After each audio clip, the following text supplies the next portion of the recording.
Once upon a time in the heart of a small village called Umuawulu, surrounded by flowers and flowing rivers, a peculiar child was born.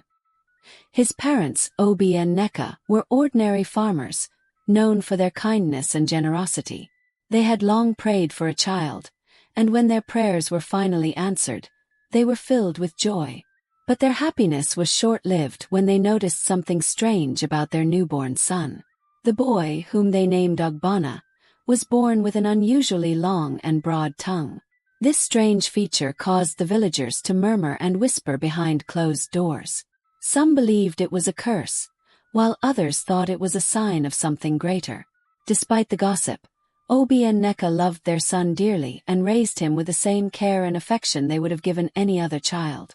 However, as Ogbonna grew, so did his tongue, earning him the nickname Evil Long Big Tongue from the villagers.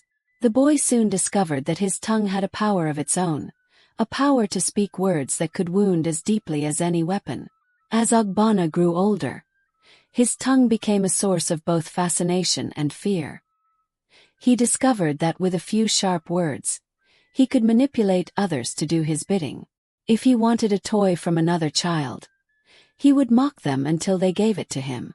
If he didn't want to do his chores, he would insult his parents until they relented. The villagers soon learned to avoid Ogbonna, for his words were like venom. He became notorious for his cruel jokes and biting sarcasm. Children would run at the sight of him, and even the adults would lower their eyes when he passed by, fearing what his tongue might unleash. Yet, despite the fear he instilled in others, Ogbonna was lonely. His words may have given him power, but they also built a wall around him. Deep inside, he longed for friendship and love, but his own tongue seemed to betray him at every turn. As Ogbonna entered his teenage years, his reputation only worsened. The villagers began to see him as a bad omen, believing that his long tongue was the reason for the recent misfortunes in the village. A poor harvest, a drought, and a mysterious illness that swept through the community. His parents, Obi and Neka, were heartbroken. They had tried to teach their son the value of kindness, but their lessons fell on deaf ears. The boy's tongue had grown even more powerful, and with it, his arrogance. He believed that his words made him invincible, that no one could challenge him. One day, the village elders gathered to discuss what should be done about Ogbonna. They could no longer ignore the impact of his wicked tongue on the community. After much debate, it was decided that Ogbonnaya would be banished from the village. He was to leave at dawn, never to return. In the morning of his banishment, Ogbonna packed his belongings and set off into the forest. As he walked, the reality of his situation began to sink in. For the first time, he felt the weight of his actions and the loneliness that came with them. He had no friends, no family to comfort him, and no home to return to. The forest was dense and dark, with towering trees that seemed to close in around him. Ogbonna walked for hours, unsure of where he was going. He knew that the forest was filled with dangers, wild animals, treacherous terrain, and spirits that were said to haunt the woods. As night fell, Ogbonna made a small fire and sat by it, his long tongue flicking out in the darkness. For the first time he was truly afraid. The silence of the forest was unnerving, and every rustle of leaves made him jump. But as the fire crackled and the stars twinkled above, Ogbonna felt something else, regret. He thought about the people he had hurt with his words, the friends he had lost, and the life he had thrown away. Tears filled his eyes, and for the first time he wept. The next morning, Ogbonna continued his journey, his heart heavy with sorrow. As he wandered deeper into the forest, he came across a small, dilapidated hut. Smoke was rising from the chimney, and the scent of herbs filled the air. Curious, Ogbonna approached the hut and knocked on the door. An old woman, hunched over and wearing a shawl, opened the door. Her eyes were milky with age, but they seemed to see right through him. "Who are you, and what brings you to my humble home?" she asked in a voice as old as the trees. "My name is Ogbonna, but people call me Evil Long Big Tongue," he replied, bowing his head in shame. "I have been banished from my village because of the harm my tongue has caused." "I am lost and do not know where to go." The old woman studied him for a moment before inviting him inside. The hut was small but cozy, with herbs hanging from the ceiling and a fire crackling in the hearth. She offered him a bowl of soup, which he gratefully accepted.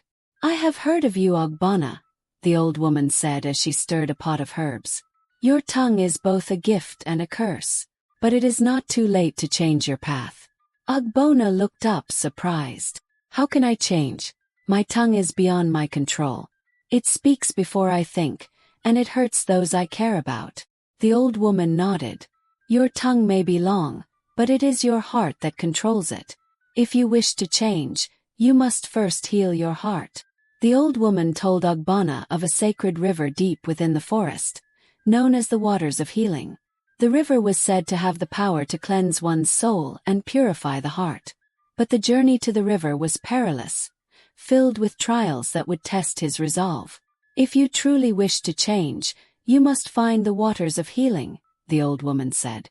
"But be warned, the journey is not an easy one. You will face your greatest fears and be forced to confront the darkness within yourself." Determined to change, Ogbonna set out on the quest. The old woman gave him a small pouch of herbs to protect him and a staff to guide his way. As he ventured deeper into the forest, the air grew thick with mist, and the path became treacherous. He walked for days, battling hunger, exhaustion, and the elements. At night, he was haunted by nightmares of the people he had hurt, their faces twisted in pain. But he pressed on, driven by the hope that the waters of healing would cleanse him of his past sins. As Ogbonna neared the sacred river, the forest began to test him. The first trial was the River of Truth, a wide, rushing river that he had to cross. But as he stepped into the water, it began to whisper his darkest secrets, reminding him of every cruel word he had ever spoken. The voices grew louder, mocking him, taunting him, telling him that he was beyond redemption. Ogbonna felt his resolve waver, but he gripped the staff tightly and pushed forward, knowing that he could not turn back. The second trial was the Mountain of Regret, a steep, rocky mountain that he had to climb. As he ascended, he was weighed down by the memories of those he had wronged. Each step was a struggle, as the mountain seemed to grow taller with every regret he remembered. But Ogbonna refused to give up. He knew that he had to face his past in order to move forward. With great effort, he reached the top of the mountain, where he found a pool of clear, still water. The third and final trial was the Cave of Shadows, a dark, foreboding cave that he had to enter. Inside, he was confronted by the shadow of his former self, a twisted, monstrous version of him with an even longer tongue that lashed out like a whip. The shadow mocked him, telling him that he would never change, that his tongue was his true nature. But Ogbonna stood his ground, refusing to be swayed by the darkness. He realized that the shadow was a reflection of his own fears and insecurities. With a deep breath, Ogbonna spoke words of kindness and forgiveness, words that he had never spoken before. The shadow began to shrink, its power diminishing with every kind word. Finally, it disappeared, leaving only Ogbonna standing in the cave, victorious. Exhausted but triumphant, Ogbonna finally reached the waters of healing. The river was more beautiful than he had imagined, with crystal-clear water that sparkled in the sunlight.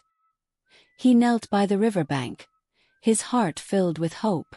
As he cupped his hands and drank from the river, he felt a warmth spread through his body.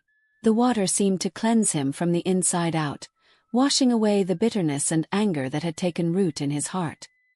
His tongue, once a source of pain and destruction, felt lighter and more at peace. Ogbonna stayed by the river for several days, reflecting on his journey and the lessons he had learned. He realized that his tongue had only been a tool, one that he had used to hurt others because of the pain he carried within himself. But now, with his heart healed, he knew that he could use his words for good. With a renewed sense of purpose, Ogbonna began the journey back to his village. The forest, once dark and foreboding, now seemed alive with color and light. The trees swayed gently in the breeze, and the animals watched him with curious eyes. When he arrived at the edge of Umuawulu, he hesitated. He knew that the villagers still feared him, and he wasn't sure if they would ever accept him back. But he also knew that he had to face them, to apologize for the harm he had caused. As he entered the village, the people gathered around, whispering and pointing. But Ogbonna didn't flinch. He walked to the center of the village and knelt before the elders, bowing his head in humility. "I have returned to seek your forgiveness," he said, his voice steady. "I was lost, but I have found my way. I have learned that my tongue is not a weapon, but a tool for good. I will use it to heal, not to harm." The villagers were silent, taken aback by the change in Ogbonna. The elders, after a long pause, finally spoke. "We have seen the change in you, Ogbonna. Your journey has shown us that even the most hardened hearts can be softened. You are welcome back into the village, but remember that your words have power. Use them wisely." Ogbonna was welcomed back into Umuawulu, and over time, he became known not as evil long big tongue, but as the wise one with a healing tongue. He used his words to comfort the grieving, to counsel the troubled, and to inspire the young. His tongue, once feared, became a symbol of hope and kindness. The village of Umuawulu flourished under his guidance, and Ogbonna found the friendship and love he had longed for. He knew that he could never undo the harm he had caused, but he could make amends by using his words to build up rather than tear down. And so, the story of Ogbonna, the boy with a long tongue, became a legend in the village, passed down from generation to generation. It was a reminder that words have great power, the power to heal or to hurt, to create or to destroy. And the moral of the story was clear: a kind heart and a gentle tongue can change the world. Please do not forget to subscribe to my channel. Hit the notification button.